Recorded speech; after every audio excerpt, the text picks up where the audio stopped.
welcome to Big V TV. Great to have you with us for a Thursday night, gearing up for round 11. Believe it or not, round 11 already of season 2018. Well, last night, big response. Of course, we caught up with Brandon Armstrong, the import at the Melbourne University Black Angels, B-Dot as he's known. We heard a little bit about his life and times last night. Tonight, we delve more into his celebrity status. He is a superstar, a big name on social media. He's done some amazing things and been involved in some amazing events. We talk about that tonight. Catching up again with Brandon Armstrong. Enjoy. Well, yeah, I mean, I was always doing, the videos, 1 foot in, 1 foot out. And then when I went back home, just I had to find something to do during that whole waiting period, the whole waiting process. So that's when I got real with, I was in the gym, but I was also on my videos. Me and my girlfriend at the time, we had a Vine page and we just built it up. And then summer comes back around again. It's time for the Eurobasket camp. This is 2015. And I'm about to head there. Somehow I missed my flight. Ended up missing my flight. That very next day, I ended up making the Russell Westbrook video from missing the flight. And from that moment on, I didn't play a professional basketball game in 2.5 years.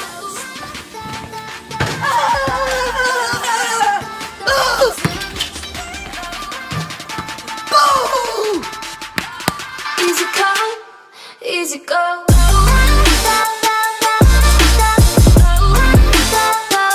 I've always been like the funny guy. I've always the guy like to always make everyone laugh, makes people smile. Not the class clown because I still got my studies and my work done, but I just always like to make people laugh. So when I found out about Vine and I started watching my friend King Batch, and I seen how he was using it. It's just not like a video recording. He started making funny skits, making stories, and I was like, I want to try this out. And then, I got a good reaction, couple viral videos here and there. And I never thought I was going to be like, taking this into movies or TV shows. I was just doing it because, it was something to do and it's something I enjoyed. Can you remember your first video you ever made? Man, no, honestly can't.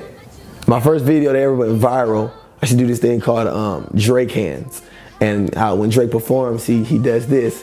So I'll film anything, and Drake's verses are very sentimental, and he always try to refer it back to his ex. So I would just record anything random, like say if I look at you, I'll be like, what I say? I'll be like, oh, you remind me of my ex because the way you wear your wristband and the way you hold your hands, and then I'll quote a song track, and I'd be like, oh, the ideal is fun. And it went viral on Royal Star, and I thought I was famous. After that, I'm like, oh, I've made it. So every freaking video I made from then, I tried to make viral. Most no, and a lot yes, but most didn't go viral. But just from getting that recognition on a big website like that, that made me want to, grind harder, and made me think that, okay, I maybe had may have a chance in this, in this industry. Sheesh, at that time I was doing a video a day. Now it's tougher because I don't have a basketball goal, in my backyard. And, the suspense is, it's better. So I was going from Tim Duncan to James Harden to Russ Westbrook to like Tony Allen, Carlos Boozer. So it was nonstop, And I don't know, it was just, this was like my, my life. It was like my full-time job, but it was fun. Getting that recognition from doing one video and it being on ESPN, like, I'm thinking I always thought I was gonna be on ESPN for basketball, but I was on ESPN for basketball, just in a different way. So I don't know, the ideas just started flowing, and I was always, still fell in love with basketball. That's crazy. Ever since I started making these videos, I'm friends with almost every superstar, almost every NBA player, or every known, or NBA players in general. Even non-NBA players, but the NBA players, they're my guys. Like James, LeBron, Dwayne Wade. He's like my mentor. So it's crazy. The response is great. I only got one negative response, and that's when I impersonated JaVale McGee's Shaq and the Fools. and it actually debuted on Sports Nation when we were on the show together. And the video, you know, JaVale already doesn't like Shaq No Fool, 1. 2, they took the audio from the background because it was copyrighted. So with the audio, it made it look funnier. So without it, it just looked like I was just flopping and filling all over the place. So it wasn't as funny. And when the video ended, they asked JaVale what he thought about it. He was like, I seen better. And I was like, oh, okay, well, but that was the only negative response. Other than that, man, the response is dope. The NBA players love them. They look forward to, you know, being impersonated because they like to see how they look with a, you know, with a comical twist. If I interviewed an NBA player, they'd say, man, you have to impersonate, you know, such and such, the way he walks or like that. And I've gotten a couple requests like, yo, when you gonna do me? Like, what's up, man? Like, I'm still waiting. Cause they like to see how accurate it is, or, you know, how on point it is.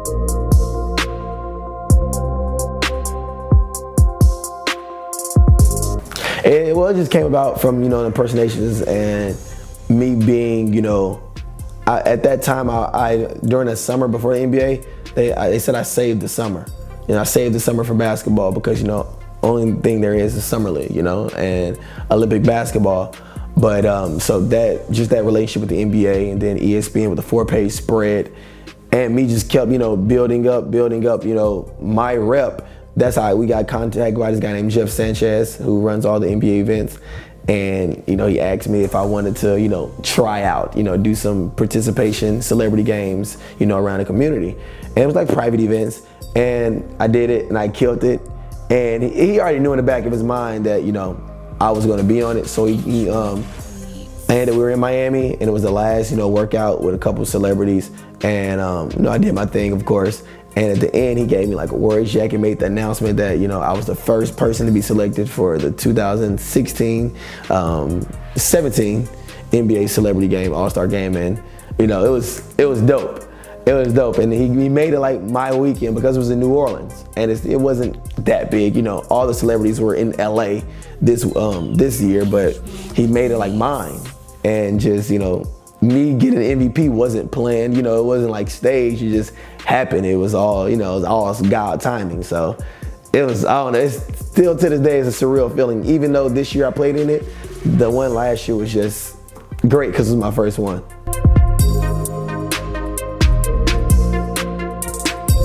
Meeting Russell Westbrook in the middle of the street, UCLA, at like 11 at night, him coming from a Taylor Swift concert and yelling out, hey dude, you a funny guy. I'm getting in my Uber, I'm like, all right, I'm just thinking of somebody that noticed me. I'm like, all right, thanks, man.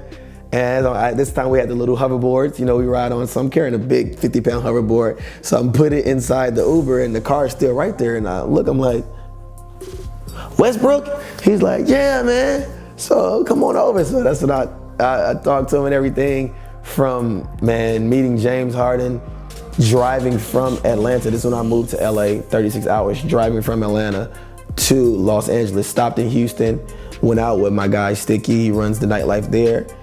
And this was when I was doing my basketball impersonations, and this was the James Harden went viral. And that's the night I got to meet James. Met James Harden when he was dating Khloe Kardashian. Khloe Kardashian never met her in my life. She doesn't know me from a pail of water, asked me to hold her purse while she goes to the bathroom and, you know, watch it for her. She doesn't know me. This is a Kardashian purse. You know how many credit cards are in there that's worth all our lives combined times 30? I could be some random guy, and it was crazy, you know? From me going to the NBA Summer League and getting swarmed by so many kids, and me wanting to take pictures with every single one of them, and security's mad at me because it's the last day of the Summer League and they're trying to leave, but I'm holding everything up. It's just there's so many memories. From being on Jimmy Kimmel, like the list can go on. Well, fair bit of entertainment over the last couple of nights with the man they call B. Great to have him in Big V basketball season 2018. And how about some of those stories, rubbing shoulders with the greats of the game? It sounds like he's already led a very interesting life in basketball, and so much more to come. A big thanks to Brandon Armstrong for sitting down with us over the last couple of nights on Big V TV. Now, tomorrow night back at the desk, Craig and Steve join me. We'll be looking at all the big games for round 11 and some big milestones, some key players in the competition who have certainly served their teams and Big V so well over so many years. Talking more about that tomorrow night, 5:30 p.m. right here on Big V TV. We'll see you then.